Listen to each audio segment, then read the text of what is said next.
Welcome to standard 10 ഗണിതശാസ്ത്രം class. അധ്യായം 2 വൃത്തങ്ങൾ പാർട്ട് 11 പേജ് നമ്പർ 59 അഞ്ചാമത്തെ ക്വസ്റ്റ്യനാണ്. ചിത്രത്തിൽ ABCD എന്ന ചതുർഭുജത്തിൻ്റെ അടുത്തടുത്ത കോണുകളുടെ സമഭാജികൾ പരസ്പരം മുറിച്ച് കടക്കുന്ന ബിന്ദുക്കളാണ് PQRS. PQRS ചക്രീയ ചതുർഭുജമാണെന്ന് തെളിയിക്കും. അടുത്തടുത്ത കോണുകളുടെ സമഭാജികൾ പരസ്പരം മുറിച്ച് കിടക്കുന്ന ബിന്ദുക്കളാണ് PQRS എന്നാണ് പറഞ്ഞത്. അപ്പോൾ A എന്ന കോണും B എന്ന കോണും അടുത്തടുത്ത കോണുകളാണ്. എയുടെ സമഭാജി ഈ ലൈനാണ്, ബിയുടെ സമഭാജി ഈ ലൈൻ. രണ്ടും കൂട്ടുമുട്ടുന്ന ബിന്ദു ആറാണ്. ഇനി ബിയും സിയും അടുത്തടുത്ത് കിടക്കുന്ന കോണുകളാണ്.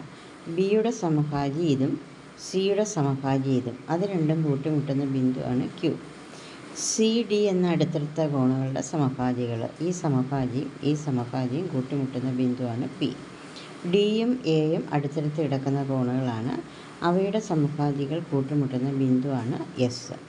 അപ്പോൾ ഈ 4 ബിന്ദുക്കളും ചേർന്നുണ്ടാകുന്ന PQRS എന്ന ചതുർഭുജം ചക്രീയ ചതുർഭുജമാണെന്ന് തെളിയിക്കണം. ചക്രീയ ചതുർഭുജം എന്ന് പറയുമ്പോൾ എതിർകോണുകൾ അനുപൂരകങ്ങളാണ്.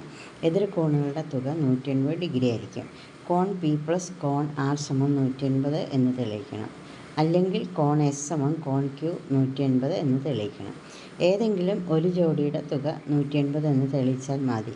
കാരണം ഏത് ചതുർഭുജത്തിൻ്റെയും കോണുകളുടെ ആകെത്തുക 360 ആണ്. അപ്പോൾ ഇതിൻ്റെ രണ്ടിൻ്റെയും തുക 180 എന്ന് തെളിയിച്ചാൽ ബാക്കി 360 180 പോയാൽ ഇതിൻ്റെ രണ്ടിൻ്റെയും തുക 180 തന്നെ വരും. അപ്പോൾ ഈ കോണിൻ്റെ സമഭാജി ആയതുകൊണ്ട് ഈ രണ്ട് കോണുകളും തുല്യമായിരിക്കും. അപ്പോൾ ഇത് നമ്മൾ X എന്നെടുത്താൽ ഇതും X തന്നെയായിരിക്കും. അതുപോലെ തന്നെ ആയിരിക്കുമല്ലോ ഇത് Y എന്നെടുത്താൽ ഇതും Y തന്നെയായിരിക്കും. ഈ കോൺ Z എന്നെടുത്താൽ ഈ കോണും Z തന്നെയായിരിക്കും. ഈ കോൺ W എന്നെടുത്താൽ ഈ കോണും W തന്നെയായിരിക്കും. ഇത് രണ്ടും കൂടി 2x വരും, ഇത് രണ്ടും കൂടി 2y വരും, ഇത് രണ്ടും കൂടി 2z വരും, ഇത് രണ്ടും കൂടി 2w വരും. അപ്പോൾ ഒരു ചതുർഭുജത്തിൻ്റെ 4 കോണുകളുടെ അളവുകളുടെ തുക 360 ഡിഗ്രിയാണ്. അപ്പോൾ ഇത് രണ്ടും കൂടി 2x plus 2y plus 2z plus 2w സമം 360 degree. 2x plus 2y plus 2z plus 2w സമം 360 ഡിഗ്രി. എല്ലാത്തിൽ നിന്നും 2 പുറത്തേക്ക് എടുത്താൽ 2 into x plus Y plus Z plus w സമം 360. അതായത് x plus Y plus Z plus w സമം 360/2 180 degree.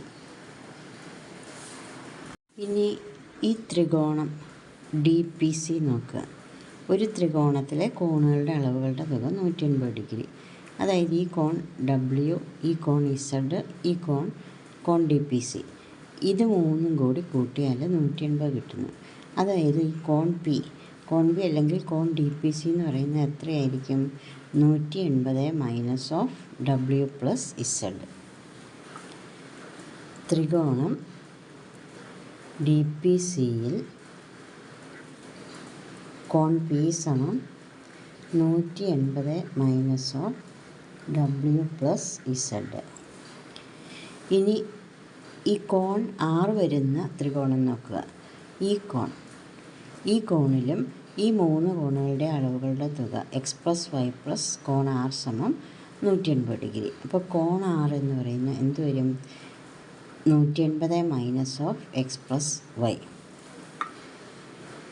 ത്രികോണം ARB. ത്രികോണം ARBയിൽ കോൺ R സമം 180 minus of X plus Y. ഇനി കോൺ P പ്ലസ് കോൺ R കണ്ടുപിടിക്കാം. കോൺ P പ്ലസ് കോൺ R സമം 180 കൂട്ടിയാൽ 360 minus of X plus Y plus Z plus W. ഇതെല്ലാം കൂടെ കൂട്ടുമ്പം എല്ലാം മൈനസിനകത്ത് വരും. X plus Y plus Z plus W. ഇനി X plus Y plus Z plus Wൻ്റെ വില 180 ഡിഗ്രി എന്ന് നമ്മൾ കണ്ടുവച്ചിട്ടുണ്ട്. അപ്പോൾ ഇത് 360 മൈനസ് 180 സമം 180 ഡിഗ്രി. അതായത് കോൺ പി പ്ലസ് കോൺ ആർ 180 ഡിഗ്രി എന്ന് നമുക്ക് കിട്ടി. അതുകൊണ്ട് എന്ത് പറയാൻ പറ്റും? പി ക്യു ആർ എസ് ചക്രീയ ചതുർഭുജമാണ്. ചതുർഭുജം ആണ്.